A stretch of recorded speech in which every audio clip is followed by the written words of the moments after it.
ഇന്തോനേഷ്യയിലെ നിഗൂഢതകൾ നിറഞ്ഞ ഒരു ദ്വീപിൽ ഒരു കാലത്ത് ജീവിച്ചിരുന്ന അത്ഭുതകരമായ ഒരു മനുഷ്യവർഗത്തെക്കുറിച്ചുള്ള വിവരങ്ങളാണ് ഈ വീഡിയോയുടെ പ്രധാന ഉള്ളടക്കം. ആയിരക്കണക്കിന് വർഷങ്ങൾക്ക് മുമ്പ് ഫ്ലോറസ് എന്ന ദ്വീപിലെ ഇടതൂർന്ന കാടുകളിൽ നടന്ന സംഭവങ്ങളെ ഒരു ഐതിഹ്യ കഥകളിലൂടെയാണ് വീഡിയോ പരിചയപ്പെടുത്തുന്നത്. മനുഷ്യക്കുട്ടികളെ പിടിച്ചു കൊണ്ടുപോകുന്ന യബുഗോഗോ എന്ന വിചിത്ര ജീവിയെക്കുറിച്ചുള്ള നാട്ടറിവുകൾക്ക് സമാനമായ ചില കണ്ടെത്തലുകൾ 2003 ശാസ്ത്രലോകം ഈ ദ്വീപിൽ നിന്നും കണ്ടെത്തിയിട്ടുണ്ട്. ലിയാങ് ബുവായ് എന്ന ഗുഹയ്ക്കുള്ളിൽ നടത്തിയ ഖനനത്തിലാണ് ശാസ്ത്രജ്ഞർ ഏകദേശം 1 മീറ്ററോളം മാത്രം ഉയരമുള്ള ഒരു വിചിത്രമായ അസ്ഥികൂടം കണ്ടെത്തിയത്. ഇതൊരു കൊച്ചുകുട്ടിയുടേതാണെന്ന് ആദ്യം കരുതിയെങ്കിലും വിശദമായ പഠനങ്ങളിൽ നിന്ന് അതൊരു പൂർണ്ണ വളർച്ചയെത്തിയ മനുഷ്യൻ്റെതാണെന്ന് സ്ഥിരീകരിക്കപ്പെട്ടു. ചരിത്രത്തിലെ തന്നെ ഏറ്റവും വലിയ മനുഷ്യവർഗമായ ഹോമോ ഫ്ലോറീസിയൻസ് എന്നായിരുന്നു ഇവർക്ക് നൽകിയ പേര്. ഹേബിറ്റ് എന്ന ഓമന പേരിലും ഇവർ അറിയപ്പെടുന്നു. ഹോമോ ഇറക്ട്സ് എന്ന പൂർവികരിൽ നിന്നുമാണ് ഈ കുള്ളൻ മനുഷ്യർ പരിണമിച്ചുണ്ടായതെന്ന് കരുതപ്പെടുന്നു. ഏകദേശം 7 ലക്ഷം വർഷങ്ങൾക്ക് മുമ്പ് ഇവർ ഈ ദ്വീപിൽ അതിജീവനത്തിനായി പോരാടിയിരുന്നു. ഇൻസുലാർ സ്വാർഫിസം എന്ന പ്രതിഭാസമാണ് ഇവരുടെ വലിപ്പം കുറയ്ക്കാൻ കാരണമായത്. ചെറിയൊരു ദ്വീപിൽ ആഹാരത്തിന്റെ ലഭ്യത കുറവായതിനാൽ ശരീരത്തിന്റെ വലിപ്പം കുറയുന്നത് അതിജീവനത്തിന് സഹായകരമായിരുന്നു.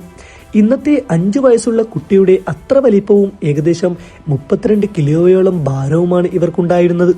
ഇവരുടെ തലച്ചോറ് ആധുനിക മനുഷ്യരെക്കാൾ വളരെ ചെറുതായിരുന്നുവെങ്കിലും ബുദ്ധിശക്തിയിൽ ഇവർ പിന്നിലായിരുന്നില്ല.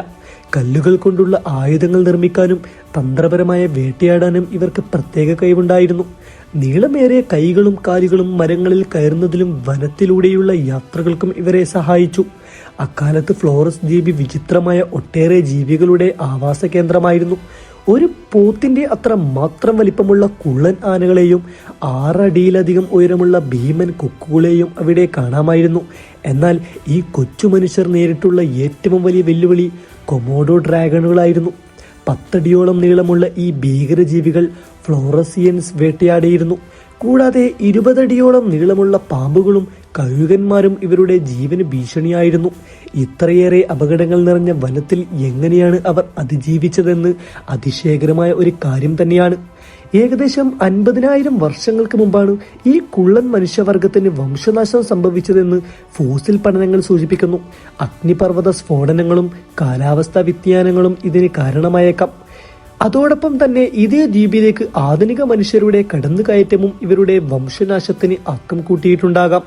ഇന്നും ഫ്ലോറസ് ദ്വീപിന്റെ ഉൾക്കാടുകളിൽ അവർ ജീവിച്ചിരിപ്പുണ്ടെന്ന ചില വിശ്വാസങ്ങൾ നിലനിൽക്കുന്നുണ്ടെങ്കിലും ശാസ്ത്രീയമായി അതിന് യാതൊരു തെളിവുമില്ല.